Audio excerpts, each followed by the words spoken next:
This slide covers more of the business information that I would share with Doctor of Chiropractic students, stuff that I thought would be helpful for them to know before graduating. One of the top ones, the main one there, is what happens if you graduate, start your own practice, and everything turns out really well in your success. You have a successful practice. Here's a couple things that you may not have thought about that can be a surprise to you. For one, you have student loans. Okay, now if you have student loans, because not all students did, for different reasons, there were plenty of students in the chiropractic program that had no loans. Okay, so most of what I'm saying is for students that someone in their family is not already a chiropractor that they know they're going to work with. They have loans. Their family's not wealthy. So your average student, they don't come from wealth. They have to borrow loans, and they may have nobody in their family who's a doctor. Okay, so that's kind of who this is for. If you have student loans, because of the amount of the loans and interest rates, a lot of students will do pay as you earn, which is great, because the 10-year repayment plan is brutal, because you're trying to pay off basically the same amount of money as a mortgage in 10 years at maybe 9% interest. That's insane. If you try to do that, basically if you owe $200,000 in loans, your payment each month is going to be about $2,000. If you owe $300,000, it's going to be $3,000. I mean, it's just kind of how it's going to work on the 10-year standard repayment plan. So most students pick pay as you earn. Here's the problem with that: if you have a successful practice, you're earning more. Now, this happened with me. They did not kick me off pay as you earn, but they changed my monthly payment amount to the 10-year payment amount, as if I was on the standard 10-year repayment plan, even though I was pay as you earn because of my income. So your student loans go up when you're successful. So the more you earn, the more you pay. Also, your taxes go up. Okay, so that's an obvious one, but say you're going to work as an associate first, and you're going to work as an independent contractor, where taxes are not taken out of your check. You're paid a check and there's no taxes taken out. It's up to you to keep that money and save it and pay your taxes. So basically you start a practice, it's successful, and two things that come at you pretty quickly are, well, congratulations on your successful practice. Here's your new student loan payment, and here's your new tax bill. So don't be shocked, okay? Because those things come with it, and it's just nobody talks about it. All they talk about is how their practice is, they're crushing it. It's so successful. Nobody's telling you, though, yeah, by the way, my student loans went from hundreds of dollars to thousands of dollars a month, and then each year I have to write a check to the IRS for tens of thousands of dollars. Okay, nobody's telling you those things. The other thing to think about is you're a success, but you're also now paying more in loans and taxes. You're going to be paying more in some other things, and that's insurance. And that is to protect you, because if it's just your practice that you started and is successful, you have to think about what happens when you die. The practice more than likely will be closed, and it may not be worth anything. Okay? So you may have worked really hard to build this practice, and I'll get into this in later PowerPoint slides, but it may not be worth very much. Okay? Maybe less than $50,000. Okay, so that's not a lot for everyone who's left behind. If there's no other chiropractors in your family, nobody could take over the business. So the business would literally die with you. Okay, and then if your remaining family members sold the business, it's not going to be a lot of money that you're going to get from it. It's just not. Normally, you don't own the building. Normally, the equipment's used could be very old. You may not have X-ray. You may not have any PI cases, so that's a bit different. If you had $1 million worth of settlements coming in from PI cases, that's different. But if you didn't do PI and all your money is built upon people walking into your office and paying you, whether it's their copay, deductible, or the cash price, and that's how you make your money, once you die, the practice closes, nobody's coming in and paying you no more. Now, if you got the receivables from PI, that's different. Okay, those could still get sent to the company. So my point is, you're going to need insurance to protect yourself. If you own your own business, now you got to buy your own life insurance. Okay, So life insurance, that's what, takes care of your, your family when you die. You pick who it goes to. Okay, so nobody should be able to take it because you're assigning it just to that person. You could get hundreds of thousands or even millions of dollars, especially when you graduate and you're young and healthy. And then that's what you leave behind, since your business, even though it may be successful, is only successful when there's a chiropractor there seeing a bunch of patients every day. Okay, and then that stops. Life insurance can be affordable, and basically, if you have student loans, your student loans do not get passed to your spouse or your parents. Any other debt that you have may, okay, but they're not allowed to touch the life insurance money first. Supposed to go straight to the person as your beneficiary. So life insurance is a great tool. Also, you're going to need health insurance because you're going to need to take care of yourself. See a doctor as well. Get checkups, do screenings, things like that. So these are things you're paying for out of your own pocket because you started your own business, your own life insurance, your own health insurance. You should consider short and long-term disability insurance. Now, with short-term, if you think you financially could shut down the practice for weeks or months, and while you recovered, rehabilitated from an injury or you had a surgery, and then start it right back up just like you were, great. Maybe you don't need short-term disability. Long-term disability is a different thing. Know that it's very expensive and it's hard to get. I myself have had to do health screenings for life insurance and long-term disability, and by far long-term disability was the hardest to get and the most expensive. But that's when you're hurt or out in a way where you're not going to be able to come back for possibly years, okay?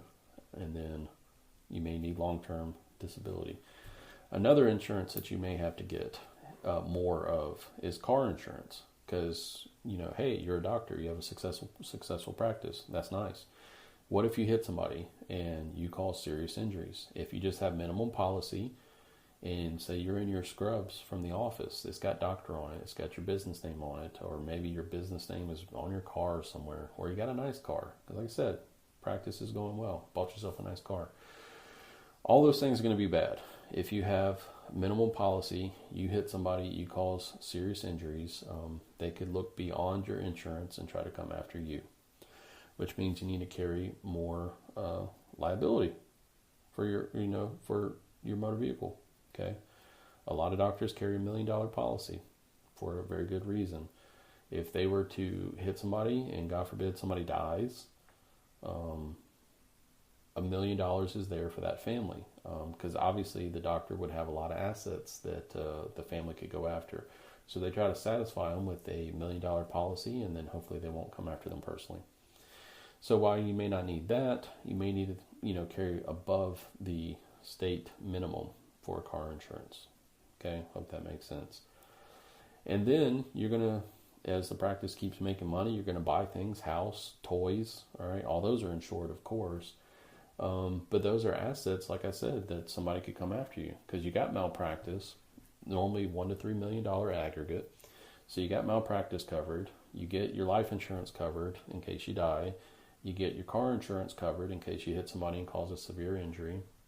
But in the scenario that you're getting sued and they're coming after you personally, and everything that you have policy-wise is still not enough, they're going to look for those assets, right? The boat, the car, the house, okay? Then you need to start thinking about like an umbrella policy that covers everything.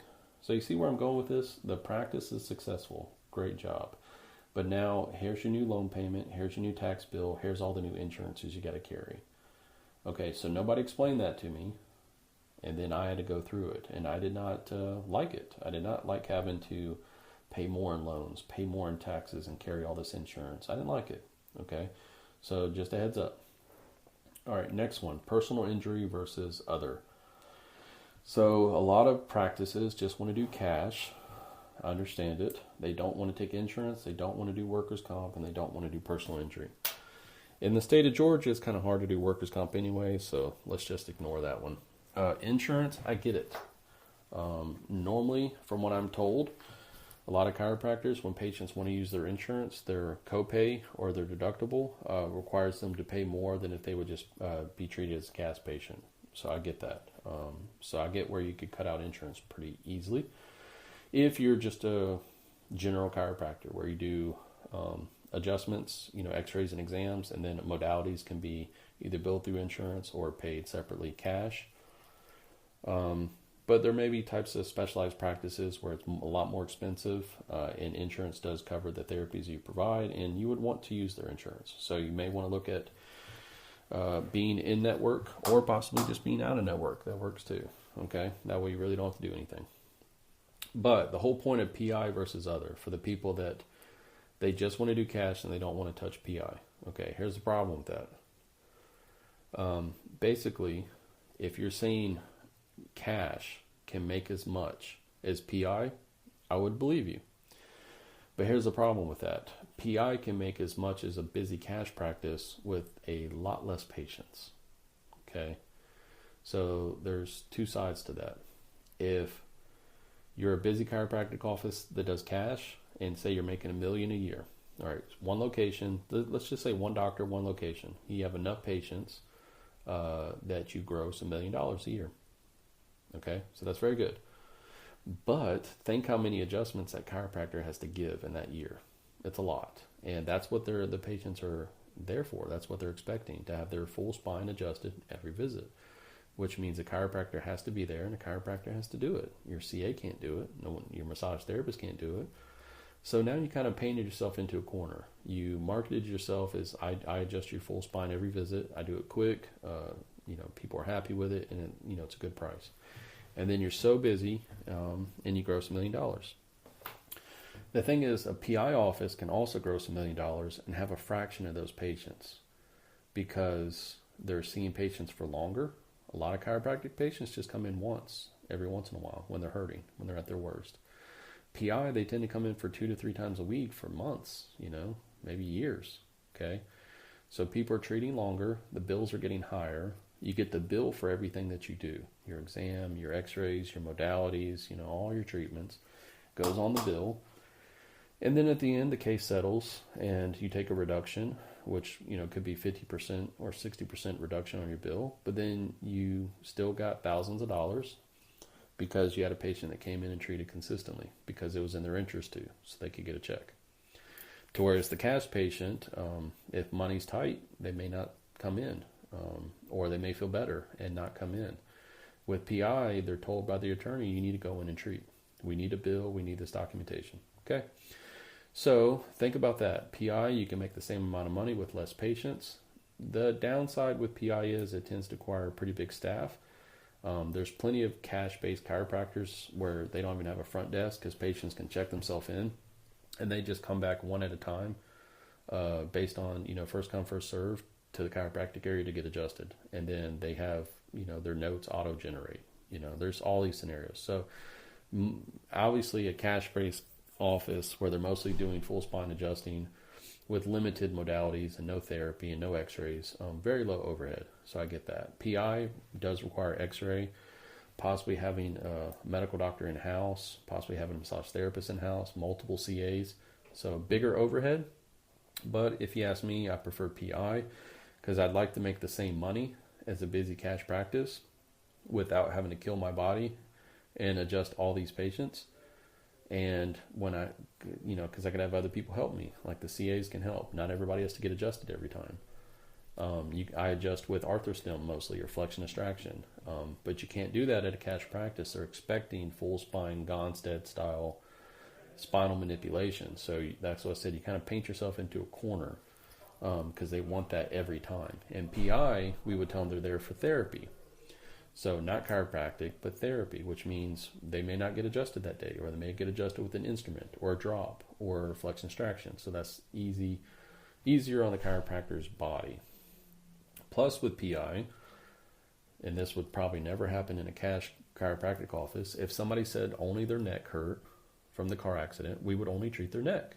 Their whole case would just be the neck. We wouldn't automatically include the thoracic, lumbar, SI joints, or shoulders. No, it would just be the neck, which means I only have one area to adjust, one area to do therapy on, right? So it's a quicker visit, less work. And then the case can still be worth the same as if it was cervical, thoracic, and lumbar. All right, so those are some of the differences between PI and cash. What I would have you do is write it out like in 2 columns, cash on one side, PI on the other.